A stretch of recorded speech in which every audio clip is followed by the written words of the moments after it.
Wherever you sit, stand, whatever you touch, there is memory and transaction happening all the time. It must be a conscious process. If it's a compulsive process, then you will pay the price for it. It is not that this is sin, that is sin. The question is, what is your priority in your life?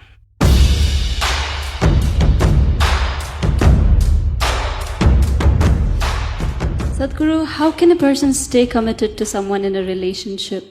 Is it natural to love someone and yet be sexually attracted to others? What should be the proper course of action that should follow, or how does one handle this?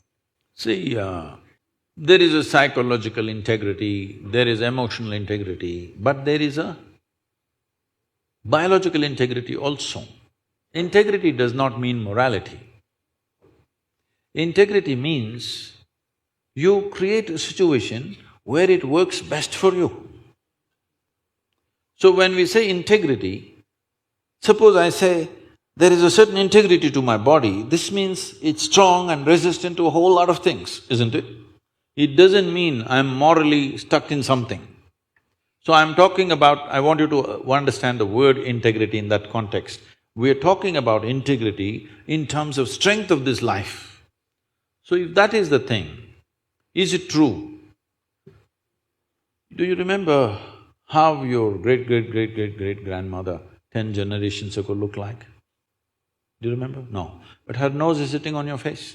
Yes or no? Body remembers, isn't it? Body remembers your forefathers 1,000,000 years ago. Yes or no? So what you're calling as my body is a heap of memory, isn't it so? Yes. Memory or no? See, now from Nepal you came to Shillong, you eat a lot of this Meghalaya food, your features won't change because your body remembers what is your genetics, no matter what. Or you start eating, let's say, cow's food or dog's food, your body will not get confused and become a dog or a cow because there is evolutionary memory in this. Do what you want, it never gets confused, isn't it?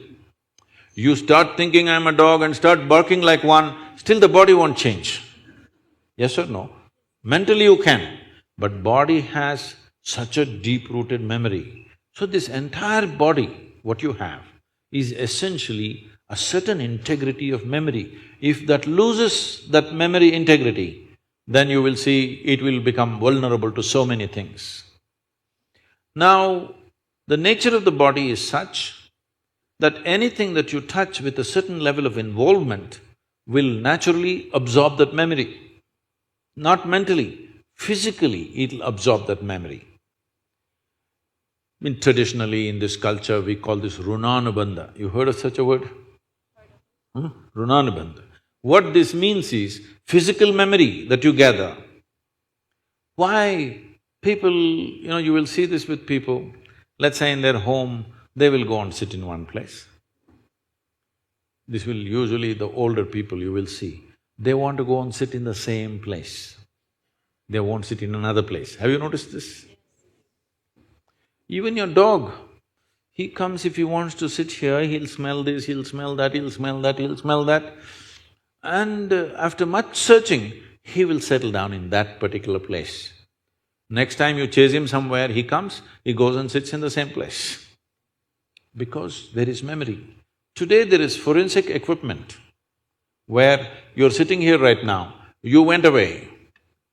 After 2, 3, 8 hours, if they come, not with a dog can easily do it. But with forensic equipment, we come here and just check this chair and we know it was you who was sitting here, not somebody else. So there is memory. Wherever you sit, stand, whatever you touch, there is memory and transaction happening all the time. Well, you come from Nepal, in India also it's very much there, in south is very strongly there, north maybe it's become weakened. People never give salt to another person. Do you know this? Here also? If somebody gives you salt, you say, please keep it there. Because there are certain materials which transmit memory much better than others. Salt, sesame seeds, lemons, like this if you give traditional people, they'll say, keep it there, I will take it. because they don't want to develop Ronnanbanda with you. Now, in India, if you see older generation of people, if you try to shake their hands, they'll do like this, because they don't want to get Ronnanbanda with you.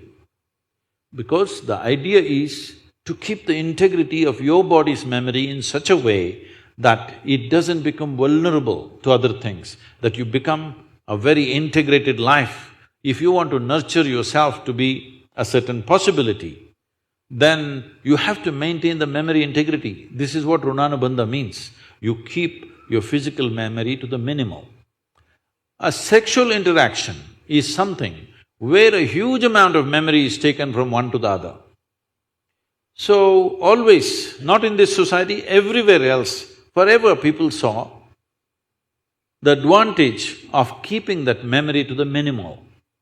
If you make that memory very complex, you will see to be at ease will become very difficult after some time. There will be pleasure, but there will be no joy in your life. You can observe people, don't go by what I'm saying. You can observe people, they will have pleasure, they will giggle all the time, but you look at them, there is no joy in them, there's no ease. Because the ease will go away with excessive memory. This is not only with sexuality, there are many other things that you do like this. Right now you see this very much in the Western societies. Wherever I go, especially in America, people will come, "Sadguru, where is my hug?" I say, "It must be with you. Why is it with me?" It is not like at a certain moment when you feel close to somebody, you hug them. It's like all the time you have to touch people. Because today's psychiatrists are analyzing these things and saying that is because they've not been sufficiently touched by their mothers and parents at an early age. When they grow up, they're desperately longing to touch somebody all the time. All these things have a serious impact on one's life. How much physical contact when the child is born, this will determine how much physical contact they will long for later on. And the memory of what an infant picks up from the mother at that time, because till a child becomes 4.5 years of age, in many ways, energy-wise, it's not a separate life. It's still attached to the mother's body. Actually, if by nature if people go till then, they must be drinking the mother's milk and connected up to 4.5 years, that's how naturally it was. So, the energy doesn't mature. At that time, more and more memory that you get from the mother is better and better to strengthen this. But once the child begins to move out and becomes an individual, life is organizing itself. People come to me and say, "Sadguru, can you bless my daughter, can you bless my son?" First thing I ask is, how old? If they say 15, 16, 18, all right. If they're over 21, I say no. Because me blessing you, blessing will not go to your child. You may still think emotionally that's my child, but as far as life is concerned, it's become fully separate. Generally, the course of life is considered to be approximately 84 years or 1008 cycles of the moon. The cycles of the moon and our body is very directly connected. Only because our mother's bodies were in sync with the cycles of the moon, we are born, otherwise we wouldn't be born, isn't it? Hello? So, a full life is considered 1008 cycles of the moon, which will approximately considered as 83 to 84 years. So if one crosses 84, it's considered a full life. In this, the first quarter is the only time when it is connected to parentage. After that, the child must move, because energy-wise, you cannot connect those two lives anymore.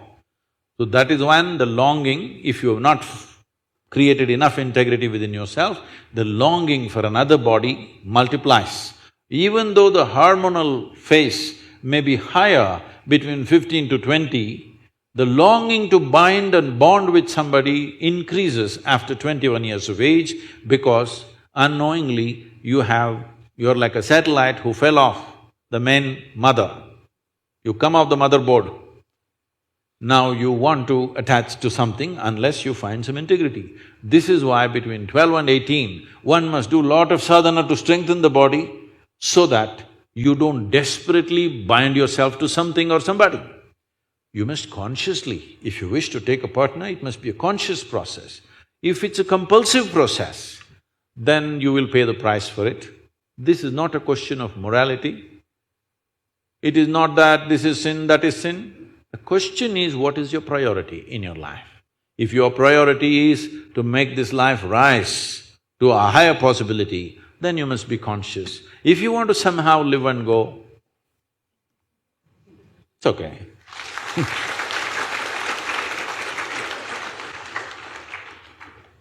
Thank you, Sadhguru.